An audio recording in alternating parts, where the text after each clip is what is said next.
Hi Chris, how are you? Good afternoon, Rod. Yes, I'm well. Here we are. It's the 19th of April, 2026. It's episode 221, which we seem to be hammering through. And weather's been pretty fantastic, I'm going to go with. Not too hot, but it's just been generally quite nice, quite pleasant, very pleasant. That's what we'll go with.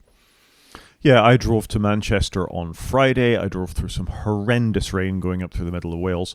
But just as I got there, things perked up. The sun came out. It was in Salford Quays, which is where Media City is. If anybody watches the BBC News or ITV News, that's where they do all that stuff. And it was just it was a lovely environment to be in. I had a good day speaking to some people with MS, and it was just good all around, really. Cool. How long is the drive? I have no idea.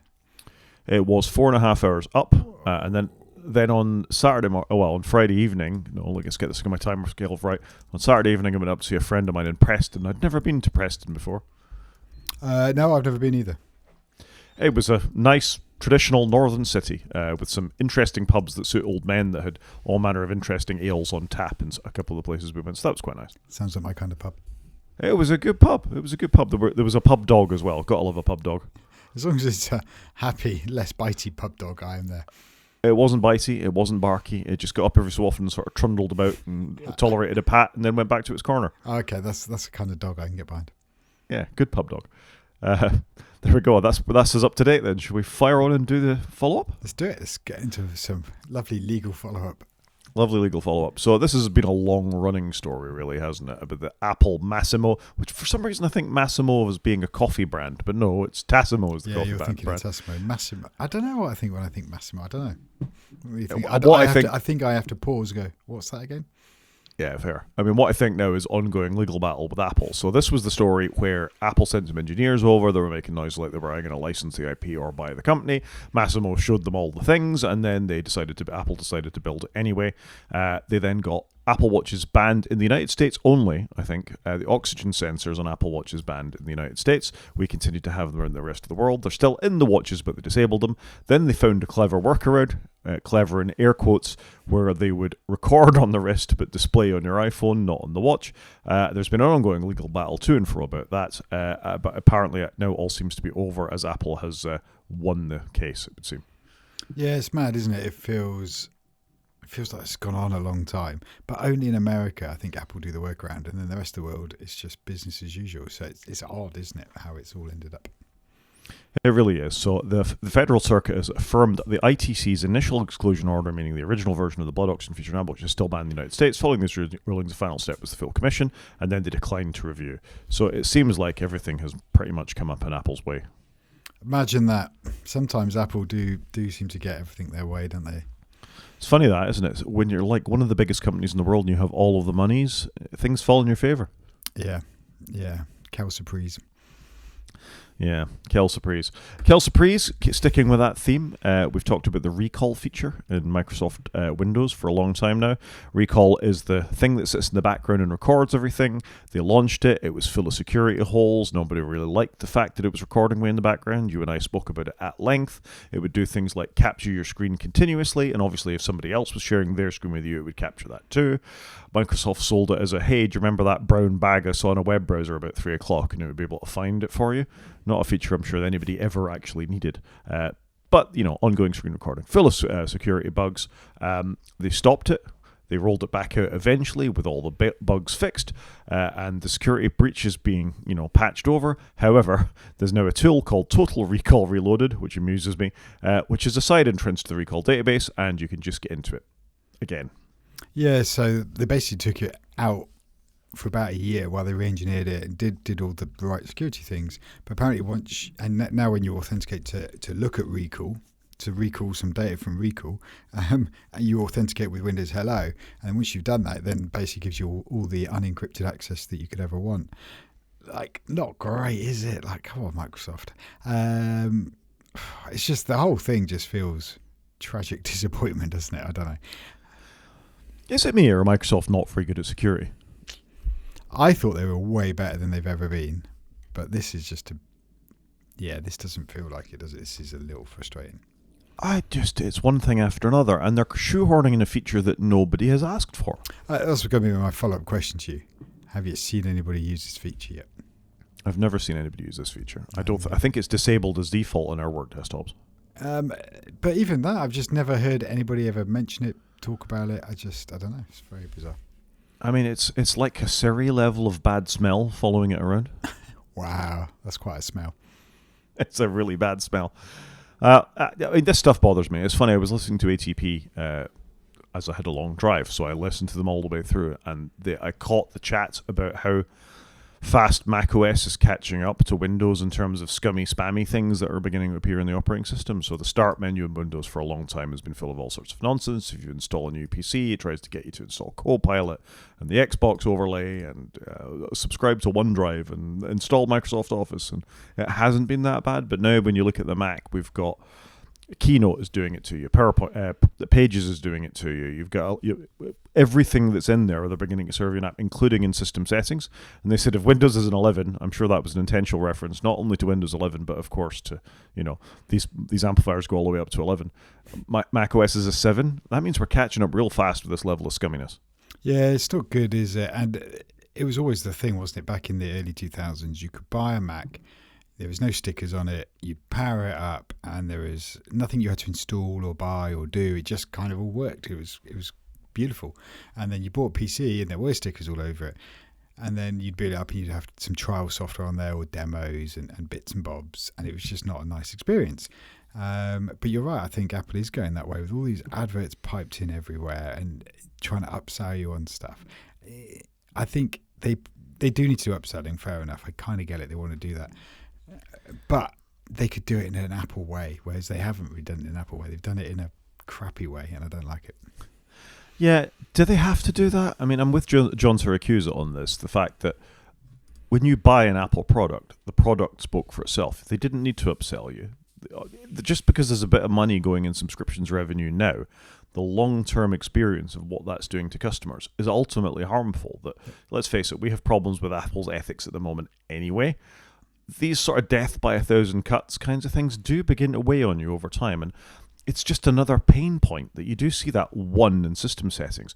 Oh, have you thought about buying Apple Care on your new iPhone? Or, only one day left before you can't have Apple Care anymore, or whatever the thing is. And it drives me nuts when I launch Keynote these days, and it's like, we're locking a whole bunch of this off to you. Here's all the shapes you could have in the drop down, if only you'll pay your, however much it is a month. And I'm like, that's really rubbish. Yeah, no, I almost said it's not Apple at all, and I don't get why they've had to go down this avenue. I don't like it. Well, yeah, it's really frustrating because it's one of the reasons why we went to Apple in the first place, was not to have this. And we've gone off completely on a tangent here. The reason that we're talking about this is the ads coming to Maps. And having just been on a long drive, I used Google Maps and Waze the whole way. Waze gives me ads. I expect that. Google Maps didn't. Not one the whole trip. And even Google don't shove that level of ads into their mapping feature. And you just think, what are you doing, Apple? Yeah, I'm curious to see what this is going to look like, but I'm not looking forward to it. Maybe we'll all go back to TomTom, where at least you pay for it once and it's done. Those were the days. But Apple Maps is powered by TomTom, if you remember. Well, the navigation is. The sort of actual imagery and things isn't. It's just the actual route finding, isn't it, that's powered by TomTom? Yeah, okay, fair enough. Something that's not powered by TomTom is India's decision to try and enforce installing governmental apps on iPhones and Androids. Apple said they weren't going to do it, and India have dropped the plans to do this. So we spoke about this. I think it'd be about 4 months ago at this point that they were going to have this installation that would effectively allow you to track users around the place. Yeah, fair. That's the right decision. You shouldn't have corporately governmental agencies insisting what can go on iPhones. This was a point of differentiation between Apple products and what came before. Windows devices and Android devices were full of all manner of carrier stuff, and Apple phones weren't. And this is when it's in their interests, they will do stuff like this. Yeah. I think this is the right answer. I just fear this is going to come back around again, because it kind of feels like these things do just keep coming back around, right? Well, the current pushes to do age verification on all operating systems are really becoming they're not muted anymore. They're being shouted by both state governments, countries, everywhere, and this feels just like an expansion to that. And I'm still slightly annoyed about having to prove my age just to install an operating system update for Apple. It's, again, another of those 1,000 cuts, but as I say, when it suits them, they can push back against it. So this plan by the Indian government to make it easier to find lost and stolen phones, but it allowed for user tracking as well. So it's the right thing to push back on that. So real-time update in that none of us in my household got asked for our age when we installed the update. Why am I so special? I don't know, but I purposely went and installed the update on all of my family's devices after you said you got it, and I thought, and I asked, we went through the update and nobody got it, not even my children. Very bizarre. I wonder if Apple pushed back on it, or if was enough pushback because it wasn't UK law yet that they just silently disabled it. Yeah, I don't know. If I'm being honest, I don't know. It's all a bit odd that, like I say, it was there once and then we never seen it again.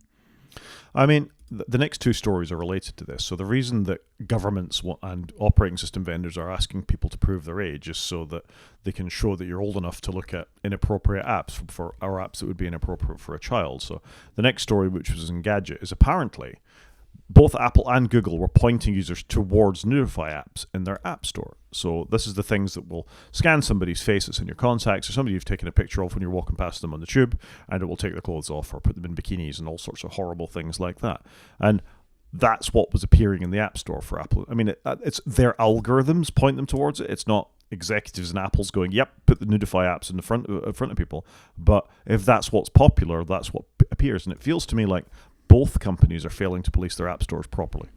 Well, this has been the case for a long time. No matter how often Apple stand up on their soapbox and say the App Store, we protect everybody and it's amazing, it's a really safe place to be. It isn't, and it never really has been. You hear about apps being rejected for stupid reasons, and then you see this whole tranche of apps get through for obvious reasons why they shouldn't get through, and yet they've been allowed. So I'm not surprised by this, but again, Apple, do a bet. Stop trying to nickel and dime us on all this rubbish and spend time on the stuff you should already be doing.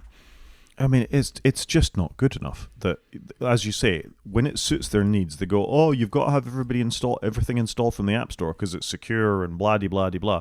And yet we see time and time again nasty scammy apps appearing in top 20 lists, being the first thing you search for in results when you're looking for particular apps, stealing your QR credentials.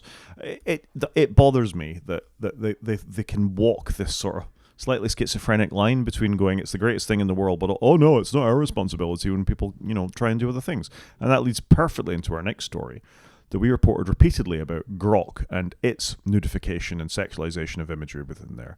And we were surprised, A, that the UK government took so long to do anything about it, and then didn't really. It was meant to be investigated, and then all went very quiet. But also that Apple was allowing this to happen in the App Store anyway. And there's news from 9to5Mac in the last week that they've received a letter. I won't read it in its entirety, but it's basically that Apple said, you've got to stop this. It's not good enough. To Grok, we didn't hear anything about that. And they eventually investigated it again and they discovered they'd made enough changes that it wasn't such a thing anymore. But I just think once bitten, twice shy, surely. Why should you allow this to happen in your apparently saintly App Store? Yeah, and that whole process was horrific. Like, it just dragged on. It's like, why is Grok still allowed? And maybe something was happening behind the scenes, but it was awful. Awful how Apple handled it. And how many... I genuinely don't understand how many times a particular individual, and it's Elon Musk in this case because they're his companies, be it from X, be it from Grok, be it from whatever, these things keep happening. Sexualized material is appearing on X. Sexualized material is being generated by Grok. They get asked to stop it. It stops for a little bit, and then it starts again. And every single time they just leave. Is it just because they've got lots of users? I mean, what is the relationship that says you're not allowed sexualized applications in our App Store, except this one? That's okay. It does feel like there's something. I can't put my finger on it, but it does feel like there's something. It's a bit grim anyway, isn't it? Yep. Should we do some news? Let's do the news. So, slightly less grim, but not if you're a sailor in the Dutch Navy. This is a story about a journalist who posted a Bluetooth tracker inside of a greetings card to a sailor on a Dutch frigate that was in operations toward, I think it started in Crete and then it went off towards Cyprus way. And they managed to track this frigate, around the... on operations through the use of a Bluetooth tracker. Presumably other sailors had their phones on or whatever around the place. So, you spend billions of euros in this case, safeguarding your frigate, making sure that it's, low radar profile, that the sailors don't post to social media before they go off and where they're going, and something like this can make you disclosable. It's absolute madness to me. I agree. It's one of those crazy things. It's like, this can't be real, but oh no, it is real. It's impressive, isn't it? It's very simple. I'm amazed there's not things blocking this. Like, I thought there'd be more Faraday cage like tech. We've all seen Enemy of the State, where Gene Hackman, like lives in a metal cage so that signals can't get in and out. You'd have thought there'd be a bit more of this in the military. I'm surprised. Well, your ships are fairly vulnerable things in the days of drones and all the rest of it, unless you're paying attention. Anything that's putting out any sort of wide band signaling about what's going on there, you think you'd want to lock down on that. I do remember we had a story about a year ago about an American sailor that put a Starlink dish on the outside of their American naval vessel, yep. and that obviously ruined the radar cross section of that as well. And you just think your life and others depend on this kind of stuff. OPSEC, as they call it, operational security, which Pete Hesgeth is famously very good, solid on, is a whole thing. And you can understand why the journalists did it. It makes for an amazing story, but the military should absolutely be on top of this kind of stuff. Loose lips sink ships. And you'd have thought, I don't know. I don't know. I just can't believe this was even happened. But yeah, you'd have thought, and I guess we all assumed that this stuff would all be covered, and it just wouldn't. Even if it got through, it wouldn't work. But no, it does work. It does work. Something else that works is Google Gemini. Google Gemini is an LLM, obviously, that's going to be powering Apple devices any minute now. Well, probably from WWDC. Why did they ever say they were going to get it out before WWDC? I just don't understand how many disappointments they can, keep throwing around. I don't think anybody cares. Like, if you talk to Joe Public, I don't think people really realise what. Most people just go, "Oh, Siri's rubbish," and I don't really know that they've got Apple Intelligence. So I don't think most people. I don't think most people would even know it's an issue. Apple unintelligence. Well, the thing that we're getting, Gemini, now, should you grant it access to your Google Photo album, can create you personalized AI images from the people, including yourself, in your photo album. This is linked to the story we had last week about you could record a little bit of yourself doing video, and it would narrate your voiceovers or whatever on YouTube. So it's just Google getting ever creepier as well with what Gemini can do. I'm not sure I need this in my life, but I don't know. I don't use Google Photos anyway, but I'm assuming we are just months away from this working with Apple Photos, as you've already said. Yeah, well, you can see you put a prompt here, create a claymation image of me and my family enjoying our favourite thing, and there you go. It goes through your photographs, pulls out the family, and will turn you into something like that. So that's just what you want in your life. No. On one level, it's really clever, isn't it? I know it is, do that kind of stuff. I've got zero need for this. One of the reasons we have these stories is just because I know how much you're going to enjoy them. Thank you. And also, staying in the same sort of vein, not a lot of great news this week. The UK has been told its big tech habit is now a national security risk. So this is the Open Rights Group who've been reporting on our reliance on big tech. And by big tech, we mean Facebook, Meta, Apple, Microsoft, Google, et al., Amazon. And our almost entire reliance on them and our inability to choose other things. It has been interesting in the light of the American pushback of, buy EU, make use of the EU Office product that's coming along, use French providers, the way the French government are moving to Linux and things like that there is some sort of motion happening. For some reason, I can't see this happening so easily in the UK. I think most people don't care. They don't care about Siri, and all they want to do is be able to open up their web browser, go to Gamble 365 and put 20 quid on the bookie, on a horse or something like that. So maybe I'm being a bit cynical and scroll their Instagram. It bothers me people don't care about this kind of stuff. People don't. People often go, "Chris, why don't you use WhatsApp?" And I'm like, "I won't have a Meta product on my phone." And they're like, "Oh, right, the Meta own WhatsApp." And people just unaware, and don't care, and they just don't care. But we have blindly walked into a world where the Houses of Parliament famously we using WhatsApp to communicate over COVID, and then you've got them obviously all using Microsoft products probably for office duties, and then what else are they using? We do rely on big American tech. We don't champion doing it ourselves, or Palantir. even using European stuff. Palantir, yep. So I'm not surprised by this. We just walked into it, and I don't think they've even given it one moment's thought.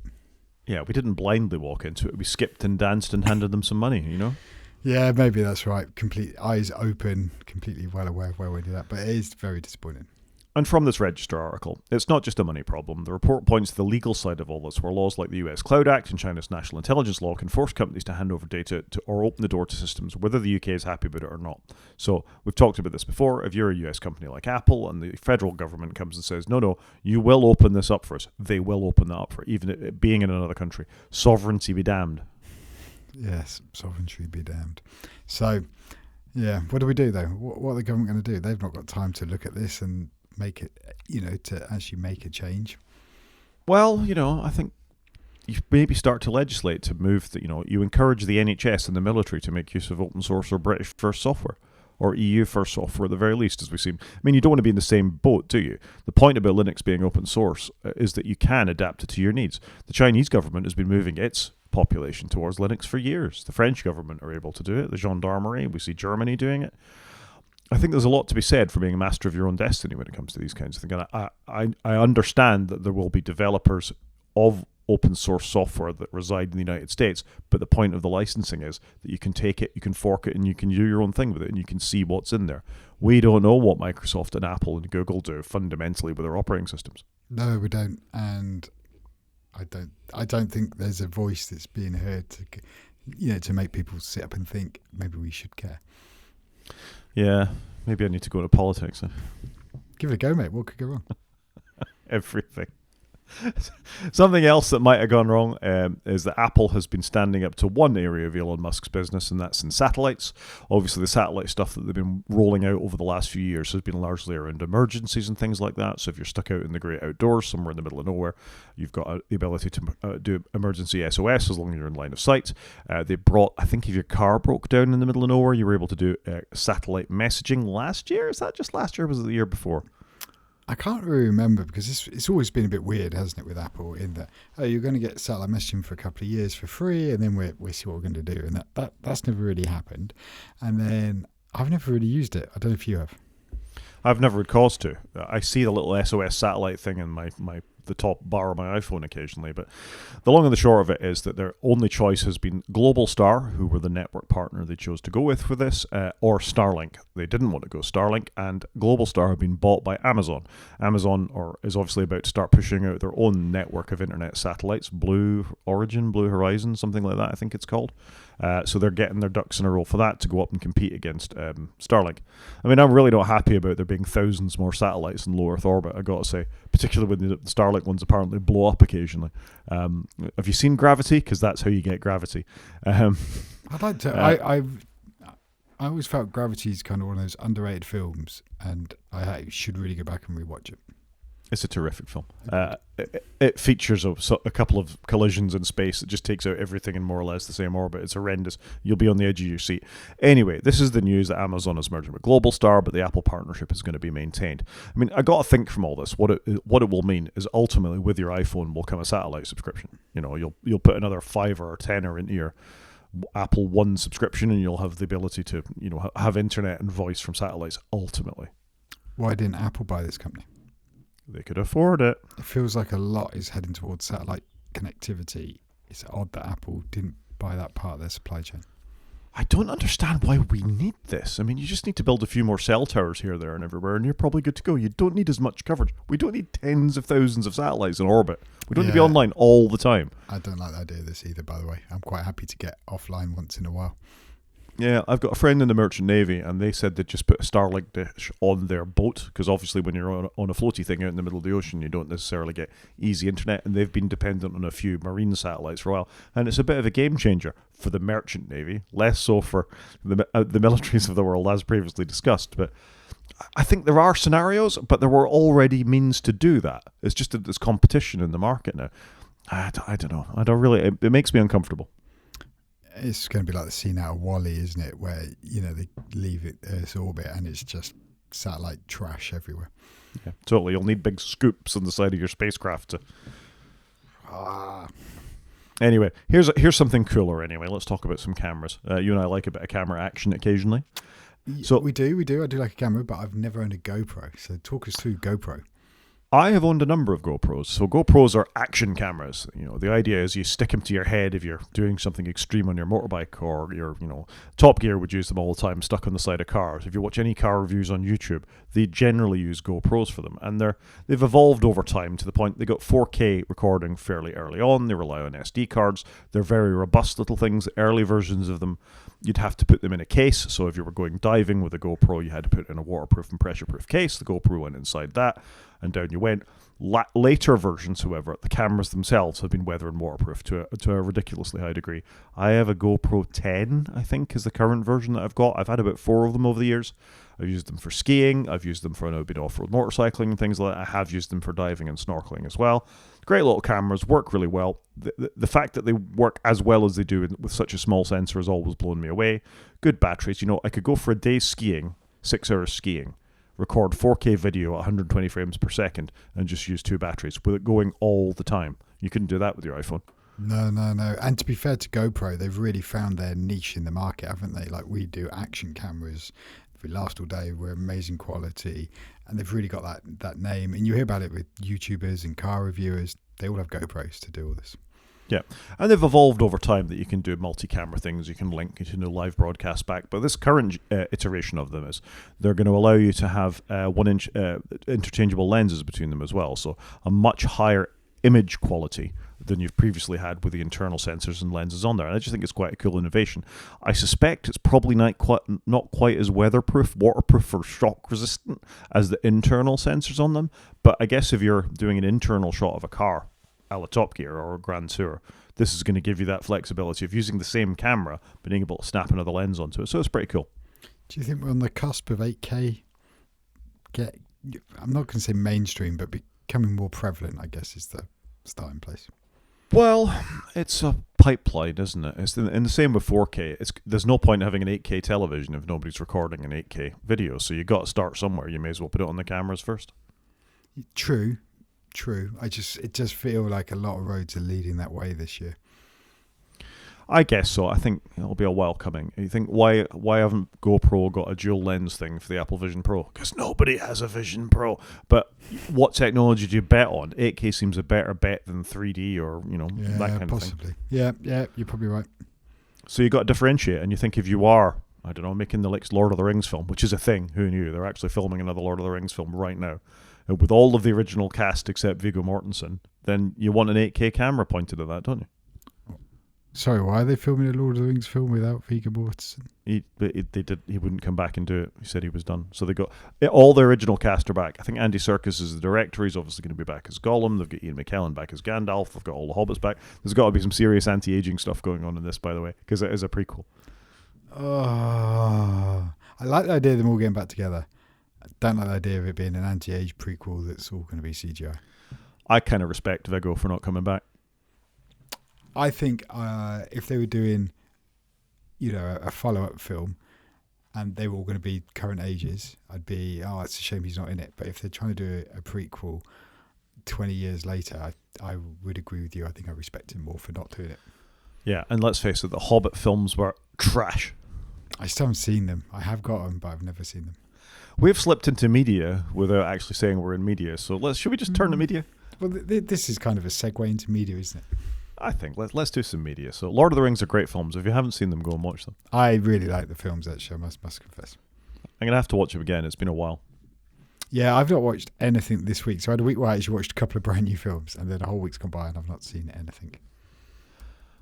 So media. Taskmaster is back, and it's as good as ever. It's interesting. This is the Channel 4 page for Taskmaster, and they're not showing the current lineup of guests. So they have moved on, and they have a true Hollywood A-lister amongst their number now as well. I really want to see this. It's, you get a feeling that it's going to be a good season from the first, from the off. And you do it. It's one of the most cohesive casts I've seen in some time. They're a genuinely funny bunch, and I am enjoying that. I'm up to date because, of course, I am. I've seen both episodes of Taskmaster. They're out. You want to get on it? I do want to get on it. I do. Maybe that's something to do tonight. Yeah, I'd say relax, watch a bit of Taskmaster, enjoy yourself, have a laugh. What I should do is put it on when I go to the gym, and then I could just have an hour while I'm in the gym and watch it. But then you're not really paying attention to it, are you? It'll take my mind off the the exercising that's needed to be done.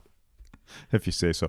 I'm thinking on my flight to Cyprus, because it's a 4.5 hour flight, I'm actually gonna charge up my iPad. It's been flat for about 6 months. I'm gonna charge up my iPad and I'm gonna load it up with Taskmaster. I do think the iPad is a better device for caching video content on than the Mac. I just think you've got all the apps, and it's great for downloading Netflix and iPlayer and stuff. I mean, I agree. It's also a better format for balancing on a tray table because it doesn't take up quite as much space as a laptop. Especially when I've got the little 11-incher, which is perfect for travel. It's the only time I wish I'd gone for the smaller one. I mean, let's face it, who knows if it'll even take a charge? It's been lying flat so long. So maybe that'll be my follow-up in a couple of weeks' time about, is my iPad completely jiggered? Yeah, that'll be interesting to find out. That will be interesting. Second thing, briefly mentioned this last week, Race Across the World is back. I love Race Across the World. I think we've said before, it's the perfect mix between, a lifestyle show, a game show, reality TV, adventure. It's got a bit of everything, and I am loving this season. We're already 3 episodes in. No spoilers from me, but they've already dropped one couple out. It's the first season I can genuinely say there isn't one couple I've thought, I won't mind if they go. I thought they've all been phenomenal players this year. Yeah, I've seen the first 2, so I don't know who has been dropped, but yeah, I'm looking forward to watching. Yeah, it's good, and it's an interesting. I've got to remember where they go from and where they go to. They go from. I can't remember. Oh my gosh, that's terrible. Where do they start? I know they go through Greece. Palermo. Palermo in Italy. Mongolia. And they're going to Mongolia. It says it in the episode 1 screen down the bottom there. Yeah, it's terrific. Loving it. Yeah, no, I've enjoyed the first 2. I need to, get on with the third one. This will be a very rapid mention. I have also been watching on the BBC The Other Bennett Sisters. So if you have watched Pride and Prejudice or have read the book Pride and Prejudice, you're shaking your head. You got to get some culture, man. I haven't read it. I've only watched it. Is obviously the story of the Bennett sisters and their mother's efforts to get them married and sort of the various things. And the ever so famous Mr. Darcy is sort of the standout character from Pride and Prejudice, played in Smouldering the Best by Colin Firth in the original BBC version from the 90s. Not the original, but it's the best regarded version of Pride and Prejudice. However, in the stories, one of the sisters, you don't know what happens to them. The rest all get married off through the course of the book, and this is a dramatic retelling or an original story based on that of the other Bennett sister. And I've just really quite enjoyed it. The fact that Withnail himself is in this, Richard E. Grant is in this as well, helps. And as is Nessa from Gavin and Stacey. Yeah, I didn't even spot her there in the background. Very good. Yeah. So she plays the mother, Mrs. Bennett, in this, and she does a great job. Cool. I'm glad you're enjoying it. I'm probably never going to get to this because it's a whole world I know even less about than usual. So you're going to say it's not your bag, baby, are you? It's not my bag. Fair enough. In your best Austin Powers accent. Also back is For All Mankind. I think you and I have both watched For All Mankind at various points throughout its run. Yep. Quite enjoyed it. And I haven't got around to this one yet. Have you? I am 2 episodes in. I forget. I'm certainly not bang up to date because another one dropped on Friday. So this continues the 5th season of this. It's an anthology show. It's more or less the same cast, certainly some of the same characters that have been there since the start. This is because it's meant to take place every 10 years, so this is the 50th year, effectively, of what's happened. They're up to the early, to 2010s, I think, at this point within the world. It's an interesting sort of alternate history retelling of what would happen if the Russians had got to the moon first and what happens next. And it's good. A bit of a slow start for season 5, but I've quite enjoyed it. Yeah, wouldn't mind to watch this one. It does look quite cool. Yep, it's a good one. It's all on me. This I think, isn't it? This media section. I'm just noticing. Yeah, I've literally not. I haven't watched anything this week. I'm sorry, dude. You've got to up your game. I'm a bad person. Also, Last One Laughing. Have you heard of this? This came up at dinner last night with some friends. Some of my friends have been watching it, and they said it's really good, and I feel like I need to go watch this. I think you do need to go watch this. The spoilers for season 2, if you haven't seen season 1, there's one cast member from season 1 who makes it into season 2 who's showing in the trailer as I'm running it now, so you can probably guess who wins season 1 based on who's in this. But the premise is they're not allowed to laugh. And if they do laugh, they get a yellow card. If they do it again, they get a red, or smile. If they do it again, they get a red card and then they're out. And you're hanging around with some of the funniest people, the best comedians in Britain in both series. There's a lot of very famous faces there.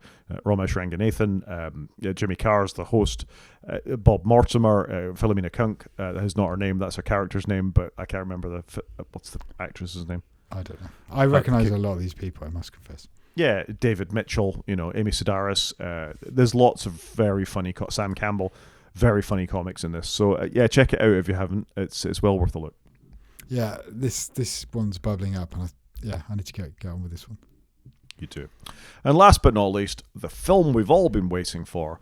They're making a film out of Call of Duty, and it's going to come in 2028. I'm not waiting for this, but I'm amazed we've not seen this already. I'm slightly baffled by this because Call of Duty is the most derivative bit of media in the world. From its start, it was a World War II thing, hitting the beaches in Normandy and all the rest of it. It's based on every bit of television or every war movie that's ever been, right up to the modern ages. There's nothing original in Call of Duty. They've just borrowed it from other bits of media. So it feels like the snake eating its tail. It's going back to the beginning. Agreed. Do we need a Call of Duty movie? Absolutely not. Will somebody make some money out of it? Probably. Will it be horrific? More than likely. Well, now we've got Fallout, we have got good things based on computer games. True. Maybe they will do a good version of it, but I'm not holding my breath on this one. Yeah, I'm not feeling terribly optimistic. Anything else immediate? You've really got nothing for us? I did try and watch one battle after another, but I'm struggling to get into it. Have you seen it? It sat there for me to watch. I also haven't embarked. I've started. The fact it's 2.5 hours long isn't helping, but I don't know. I'm struggling. I've watched about half an hour of it, and I don't know. It looks like a very worthy Oscar winner based on the trailer. Let's see how you get on with the first half hour and the extra back. I don't know. Maybe I need to stick with it. And I usually love a Leonardo DiCaprio film, I must confess, but I don't know. I'm struggling. Fair enough. Games. You played a game. I played a game on your recommendation. Tell us about the game. So I've played Art of Rally, which you put me onto, and we said how the art style looked kind of cool at the time. And this was on sale on the Nintendo Switch for about a tenner. So I picked it up, and I've been quite enjoying it. I think the art style is cool. There's lots of unlocks, so it kind of makes you want to play a little bit more, because every time you do a rally, you get something else. You unlock the next rally, you unlock a car, a paint job. I just think it's quite cool. Yeah, really enjoying it. And I think the style is really amazing. Like, it's got a very... I don't know how you explain the style, because it's got the cars, but they're obviously simplified, but you know what kind of car they are, even though they haven't got any of the licensing deals. And obviously you can see the trees, the terrain, but it's all just slightly simple. And I think they've got the right balance of how they've done it. I think it's really well done. It is a bit slow on the Switch, though, I must say. It takes a while to load, which is possibly maybe where it's cross-platform. It's not optimized for the Switch, but what's this loading screen for? We've reached a world where we don't really have loading screens that much anymore. So that would be my one piece of feedback. I think everything you've said is fair. It's not that slow on the PlayStation 5, I must say. It chugs along quite nicely. It's an interesting game. It's sort of got that cel-shaded look that Jet Set Radio and sort of games like that had, but it makes it absolutely beautiful. Have you got as far as the Japanese levels yet? I have done some in Japan, and they were beautiful. And when you drive through a tree, like over the camera, it puts a little circle around your car, so you can see your car, even though it should be obscured by a tree or a mountain. Yeah, but the actual racing model's really solid as well. You feel the differences between the cars as you drive them too. And you're right, the art style is really, really good. Yep, yeah, it's fantastic. I think what a lovely game, and like I say, it cost me £10, and I've played it quite a bit, and I'm quite looking forward to playing a little bit more. Well, it didn't cost me anything, and I say that it cost me a PlayStation subscription, didn't it? But yeah, it's a good game, solid. Well done for playing it. I just thought for me, I knew if I bought it on the Switch, it'd get more of an opportunity to be played, so it was worth the tenner. This next one is a tenuous link to games. I quite like Lana Del Rey. She sang a song called Video Games. It was the first thing I was familiar with her singing. Quite a controversial character according to my youngest daughter anyway, but whatever, I quite like her voice. I think she's an interesting artist. And she wrote the song Video Games about a boyfriend of hers that wouldn't get off World of Warcraft. So I think that's quite fun. Anyway, 15 years on, She's actually singing the theme tune for a Bond game called Bond First Light, 007 First Light, I should say. And I just think it's quite interesting how those things come together. If you read this article, which is in Engadget, apparently she was approached to do the theme for, was it Spectre, the Sam Smith one? I think it was Spectre. I think you're right.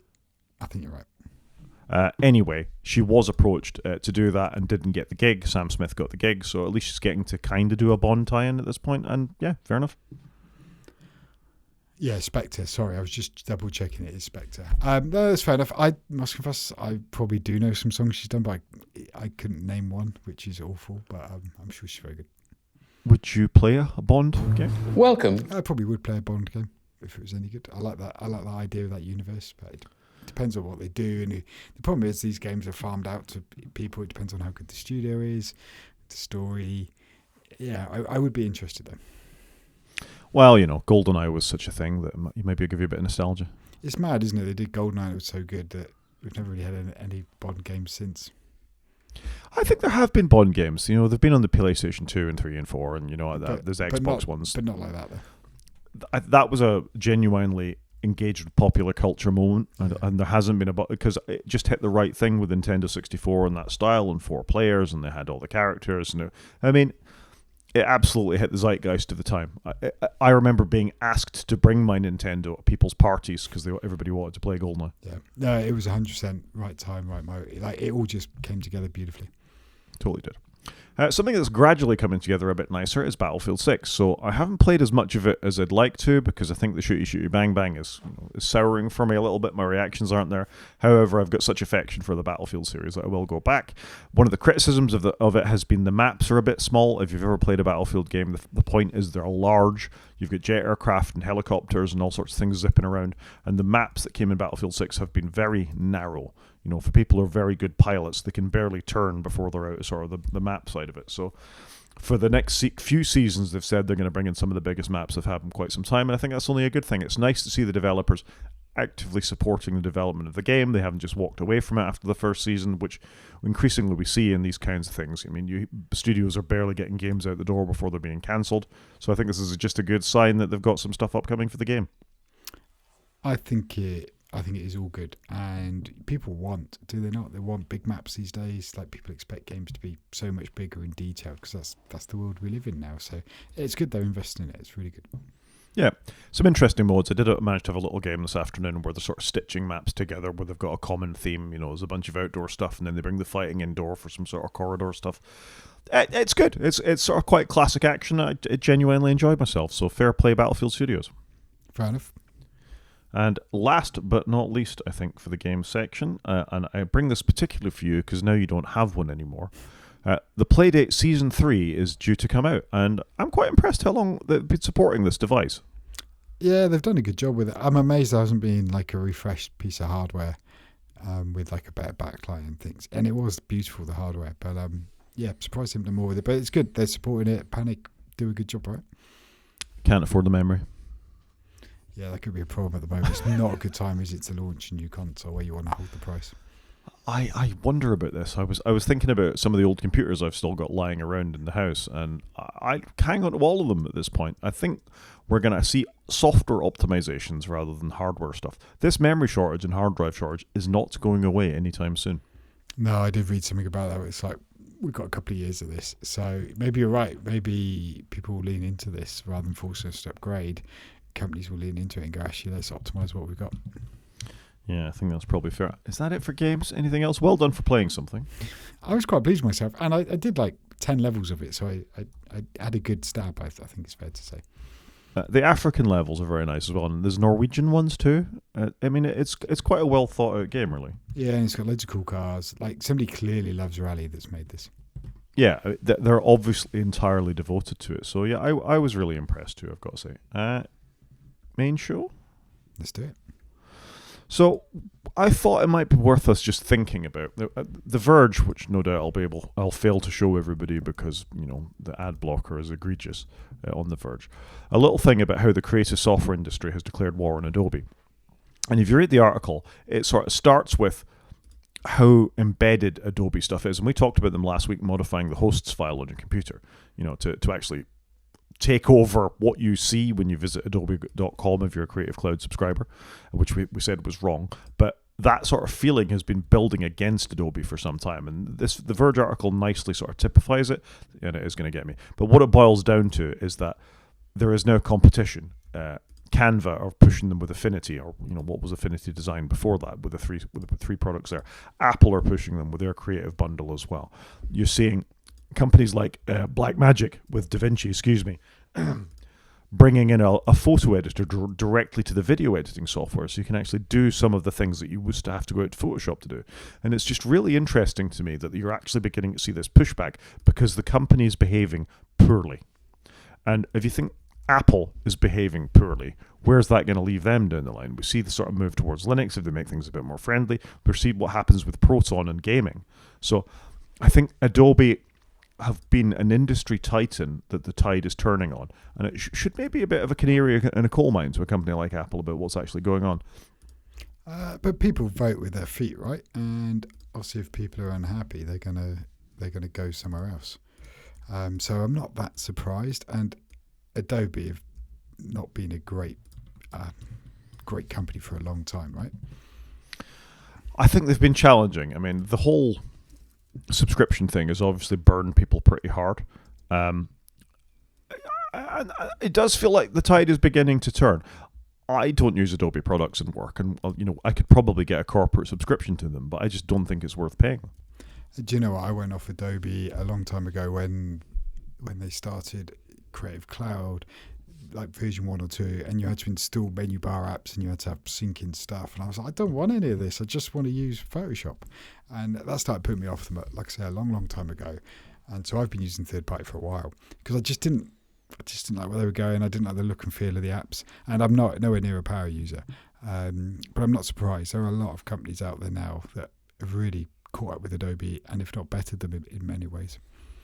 Yeah, I think that's fair. So I thought we should just do a little thinking about what we use creatively, not necessarily as programmers or developers, because we're going to say Xcode or we're going to say Visual Studio or we're going to say something like that. But when we're doing creative stuff with our computers, which this podcast is coding creative. Not creative.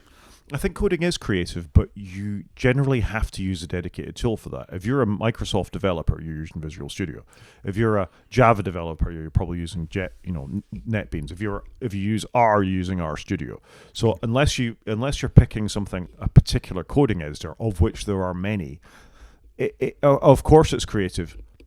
As we increasingly use Claude to create apps, I might modify my thinking on that. But I think when we're actually modifying our photographs, trying to edit videos, trying to edit this podcast, what do we use for that kind of thing?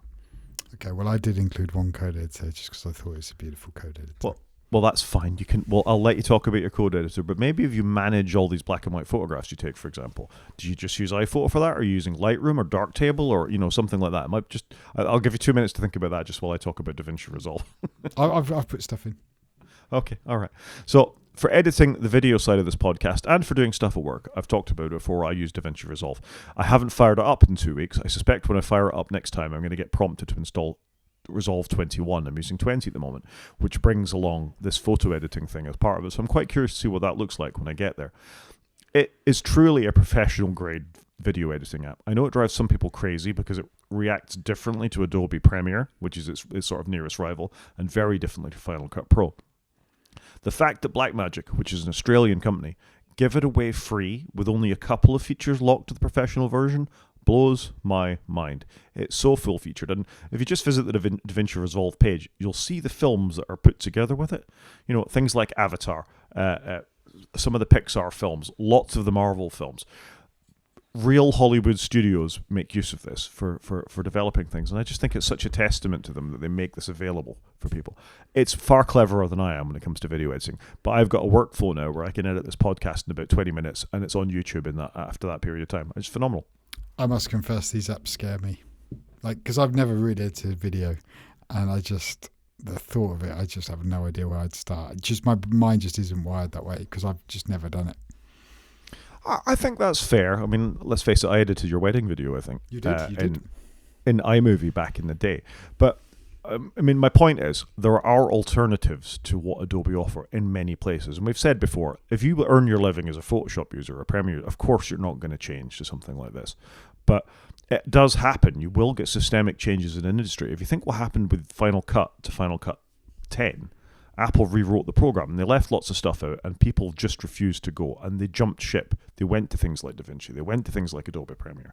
So it is possible that you get a sea change in an industry, and I think there's probably people looking for an excuse to change a lot of the time. Yeah, no, that's fair. Fair play to you for learning this and understanding it. But I've never had a call to do it for my job or the interest, I think, outside of work to do it. I think I just like playing with toys. I've never really grown up. That's my problem. You do like toys, it's fair to say. Next, I use a tool called Scribus. It's a desktop publishing thing. It's more powerful than I am. It's entirely open source. I've started designing my posters at work. So academic posters aren't your typical sort of poster. You need to get a lot of information into, well, quite a big space. They tend to be about A0. But the point is you then have to stand next to them. You've got science on there. You need people to talk people through them. You can't put them in ridiculously small fonts. They've got to be quite approachable. You're often going to have not multimedia, but you're certainly going to have nice graphs and tables and things like that you want to present in a pretty way. And I find Scribus is not intuitive, but very straightforward. And rather than having an Adobe publisher, if you're trying to write a book, format a magazine, do a poster for something like that, it's an exceptional piece of software that works really, really well and has all the right proofing tools and bleed marks and all that layout stuff that you'd expect to have. It's fairly open and straightforward to use. It has an amazing community. I'm showing the wiki page for the people watching YouTube now. If you want to learn how to do something with it, you're going to find something in here to do it. It does seem to be cross-compatible with the Adobe products and other desktop publishing things. I just like the fact that there's an open source project that's been supported this long that lets you do this kind of stuff. I haven't done desktop publishing in a long, long time, but I'd use Pages. That's my de facto go-to for very basic stuff. Yeah, and that's fine. It's a word processor first rather than a desktop publishing piece of software, I think it's fair to say. Yeah, no, that's fair. So it will do the job. But, I mean, to push back at you, in the academic world, you see quite a lot of people use PowerPoint for desktop publishing. Yeah, and it drives me crazy. You do in the corporate space as well. Because PowerPoint is the default tool for everything. I see people do everything in PowerPoint. They'll do flowcharts in PowerPoint because they can't think of anything better. And you and I would fire up an Omni app or something like that to do a flowchart. Hell, Visio or Dia or any of the other alternatives are probably better too. So I just think try and find the right tool for the job. Pages is all right, but I think anything is probably better than Publisher at this point. Oh, do Microsoft still make Publisher? I think Microsoft do still make... No, they have stopped. But that's a kind of file we used to get all the time as well. What am I thinking? What was the Adobe print shop? Adobe have one too. I can't remember what it is. It's part of the suite. Was it like Frame Maker or something like that? Yeah, PageMaker. Adobe PageMaker. There you go. Yeah. So there you go. That's an alternative to that. If you are a Photoshop user, and this will not convince anybody who's a Photoshop user because it's too different, there's a very poorly named app called GIMP, which is the GNU image manipulation program, which is not Photoshop, but does many of the same things as Photoshop. It's interesting. I think most Photoshop users can use the GIMP. They understand how to use the brushes and the layers, and I think the keyboard shortcuts are similar, or you can remap them, and it's all the same kind of thing. But where it falls apart is Photoshop users have got quite used to something called content-aware fill, which is a particular way of filling in parts of the images, and it's an AI-based thing, and GIMP doesn't have that. So your mileage may vary. For the basic things I need to do to retouch things or make an icon or do something like that, GIMP fits my needs, but I don't know if you've ever tried to use it. Many, many years ago, probably you at uni, but it's been around for a long, long time, hasn't it? And it was always seen as the alternative to Photoshop. Yeah, it's got history, and there are things like Photopea, which effectively gives you Photoshop in a browser. It's an amazing piece of software. Check out Photopea if you're really wedded to your Photoshop, and they give you a huge amount of work free. But I quite like GIMP. I install it through Homebrew on my Mac. I will use it for bits and pieces. They keep up far better than you think in the open source world. You can manipulate HEIC images with GIMP these days, because of course you can. It's just another image format. But I almost didn't expect it to work the first time I dragged a picture into it. So fair play to GIMP. They cover the bases. Yeah, no, it's good. And it's has been well maintained, but that image format's now quite old though, isn't it? I mean, it must have been out on the iPhone for many, many years now. Yeah, it is. This next one's a bit controversial. Lots of podcasters use the Adobe Adobe Audition. I think is it Audition? Whatever the audio version of their podcast editor is. I use the Apple one. I use Logic Pro to edit this podcast, which is vastly overkill for our simple little podcast. I should really use Audacity, the open source thing. And in fact, I do use Audacity to boost your sound levels every week, Chris, so the good listeners can hear what you say. So it's certainly part of my toolkit, but I'm much, much faster in Logic Pro now. I know exactly what I need to do. I know how to edit things around. I know how to line up our waveforms, get the music in at the start. I know how to do chapter markers and do all that good stuff that the listeners may have come to rely on. And it's fairly straightforward to me. Like I say, I do think I need to think about this because the advertising is terrible. It keeps prompting me to install various loops and buy packages and do all sorts of things there. And I don't want any of that. I want to edit a podcast. So I do need to figure out how to do some of this stuff in Audacity, I think. But for the moment, it's a genuine alternative to whatever the Adobe equivalent is.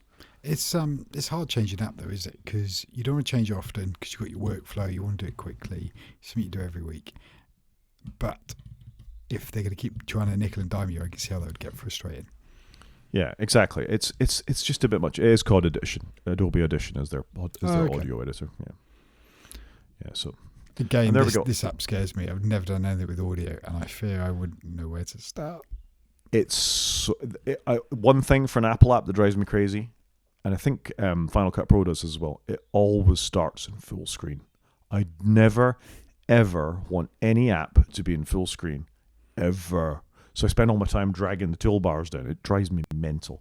Yeah, and do you mean where it shoots off to the side and I hate that. It's a rubbish setting.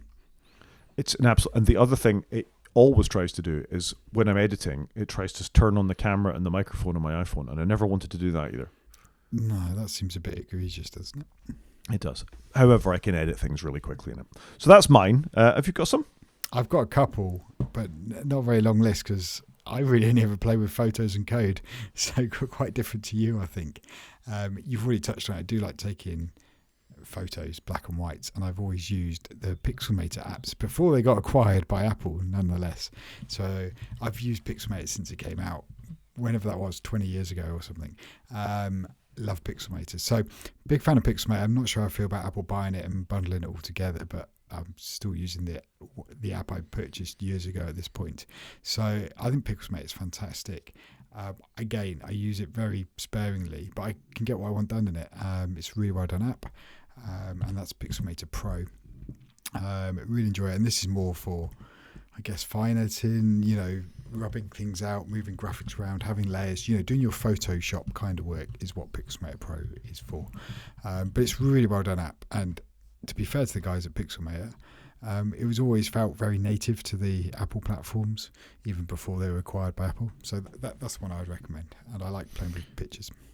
Yeah, I've used it for the odd thing as well. I don't understand half of what it does. It's got some AI stuff. It's quite good at pulling people out of backgrounds and all the rest of it. So I understand using it. I don't know what the implications for it are now that it's part of Apple's bundle. It's obviously the Photoshop competitor, but Apple are charging a subscription for that too. You and I are agreed on the fact there are many cases where we'd rather pay once for an app and then we've just owned that app. We don't need to continually pay for it. I understand software development. I do get that it's not straightforward. Just make a better product for version 2. That's the way it always used to be, and that we would all pony up for version 2 as well. I'm all right buying upgrades. I'm quite happy to be on that train. I just don't want to be paying every month, especially where I dip in and out. DaVinci Resolve, if you spend £300 to update to the Pro version, I think for the last 12 years or whatever, they've supported that £300 upgrade. Wow. So fair play. Just as an aside, before we move on, have you had a look at Darktable? Nope. I think it might be worth you considering that. So if you remember back in the day, the Lightroom product that Apple used to do, which was their pro photography thing, Darkroom is sort of an equivalent for that and probably will let you do a lot of the things that you use Pixelmator for. And it is an open source piece of software that will do your black and white filters and your levels and all that kind of stuff. Probably not as well or as straightforwardly as Pixelmator does. I just think it might be worth you having a look at it as part of your workflow. Yeah, this is probably more akin to Photomator, which I've also got a link to, which was their really photo-orientated app. And I really like Photomator. It is built for doing this, for tweaking your photos. And it took a lot of their smarts that I guess they've used on Pixelmator, which was more for editing, creating images, and this is just for tweaking photos, adjusting levels, it has a great rub out feature, which before AI was cool, they were doing, you want to rub something out, you can do it. So this would probably replace that. But I only used this sparingly because it was never on the iPad. It was only on the Mac. And when I was iPad only, this app wasn't there. So it's a great app though. But I wouldn't recommend people go to it now because I don't know what Apple are going to do with it. It's kind of sat in limbo. It's a bit weird they haven't folded it in to the Creative Studio. Yeah, I'm sure its day will come. I mean, there's probably a certain amount of waiting to see how that product is going to go down with the public. And eventually, I think, to have a true competitor to what Adobe offer. And also, I think there is a bit of pushback from us on the pundit side of the Apple fence going, are you really wanting to do this? Or are you really nickel and diming us with these kinds of things? Prior to this, I paid my one-time fee for Logic Pro and Final Cut Pro, and I used them both. Now the old apps that's saying they're not supported anymore, you may as well delete them, all that kind of stuff. I understand they want to move to the new ones with the terrible icons, but such is life. Yeah, and it's going to be interesting to see what Apple do here. Are they going to make an Adobe Lightroom competitor where you've got all that functionality? I know they've got photos, but are they going to bridge the gap? Because Photomator is for taking a photo and editing it. iPhoto is more your library with a bit of editing, whereas Lightroom was the one in the middle really for managing your workflow. So it's going to be curious to see, are they going to go and play in that space or not? I don't know. Panic's Nova. Yeah, so finally I've been a big Panic user for years. Gutted this isn't on the iPad. There is no real good code editing on the iPad anymore. It seems to have just fallen off a cliff, which is a shame. But when I do edit codes for websites, largely a bit of ad hoc custom coding, I use Nova, and I think it's a really good app. Panic, and it's cool because it looks completely different. It's what you'd call a proper Mac app, as we talked about last week. Like, it's got a bit of personality to it, but it's just a really nice looking app. They've built code editing apps for years. I really like it, so would recommend. It takes a little while just to get used to everything, like it does with any of these sorts of apps, but it's really strong. Yeah, that's good. I'm going to throw up an alternative for you for those that do want a coding thing, and that's VSCodium. It's based on Visual Studio Code, which is Microsoft's project, but it's free and open source is the point. Interestingly, you can use a lot of the command palettes and things like that do work on VS Code as well. So if you want to build in Docker container management, particular terminal thing, SSH clients, support for Python, support for Swift, support for SQL Studio. I use it at work for managing SQL Studio and writing SQL code in there as well. It's a Swiss Army knife, it really is. So VSCodium looks very similar. It's a coding environment, the same as Nova. It won't have the polish that Panic brings something like this because it's a cross-platform binary that you can run on Mac, Windows, Linux. As I say, though, importantly for me, it is open source and it lets me do exactly what I need to do with my code. Supports nice things like terminal integration as well, so you can type Codium space full stop on your Mac terminal, hit return, and it will open that folder with all the sort of subfolders within there as well. So it gives me exactly what I need in all the environments I'm used to working on. It's almost the default install for me, so that's an alternative to the paid Nova product. Fair enough.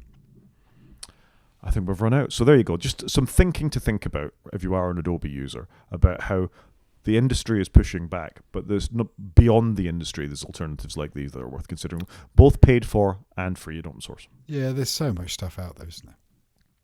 There really is. I wonder how much of it's going to be vibe coded. Yeah, I don't know. App of the week. Do it. So my app of the week this week is very simple. It's free. It's called Hyperkey. It will let you use your caps lock key to rebind to other things.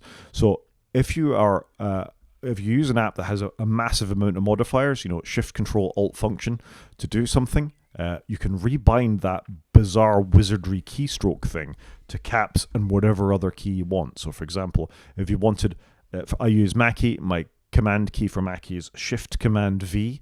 I've got to remember to bring up the paste the copy menu.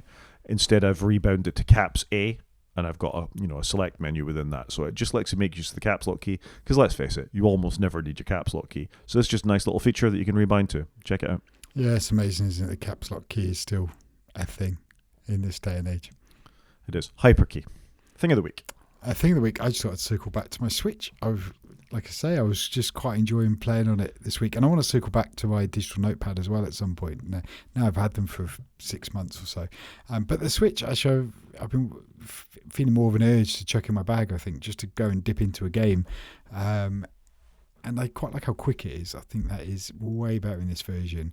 I did say, though, with the art of Rally that it was weird. It was slow on some loading screens, but on the whole, I find myself, like I say, reaching for the Switch a lot more than I have done recently. And I don't know why. I haven't really bought any new games for it other than this Rally game, but it's just a great bit of hardware. It's really robust. It's fast. It's got a nice screen on it. It's just super playable. I like that it works with the old Switch Pro controllers because I had a couple of them lying around, so I've been able to reuse them without buying more stuff, which I see as a massive benefit. So yeah, that's what I'm going to say. I think the Switch 2's gone a bit quiet, but actually I think it's a strong device. Mine sits under my telly. When the kids come over, we play Mario Kart. That's what it's for. We've barely played Mario Kart, which is a sad shame. It's a sad shame. I mean, there are some games on there. You can get Apex Legends for the Nintendo Switch. I did download it. I probably need to actually make an effort and check it out to see how it compares to. Obviously, played the PC and the PlayStation versions of that. It's a game I was quite into. It's very sweaty these days. The problem is if you leave a game alone for a couple of years and you come back to it, you're way out of practice. See Battlefield 6 conversation earlier. But yeah, I see the point of the Switch too. I think Nintendo may be slightly disappointed in that it hasn't sold quite as well through a combination of Donald Trump's tariffs and them slipping up by not producing enough games for it. Yeah, that's the big thing. I think there just hasn't been that game you've got to buy. I'm hoping that's coming. Metroid Prime, I'd like to try it, but I'm a little nervous of buying it because I worry I'll be disappointed. Yeah, that's fair. I think we can call that a show, Chris. Yeah, I think so. So if anyone wants to get in contact, Rod is at g5maniac@mastodon.scot. I am at _CJP at mastodon.social. You can watch on YouTube by going to our website and click on the YouTube link, and that is wakefromsleep.com. Or you can drop us an email, wakefromsleep@protonmail.com. Talk to you next week, Chris. Cheers, Rod.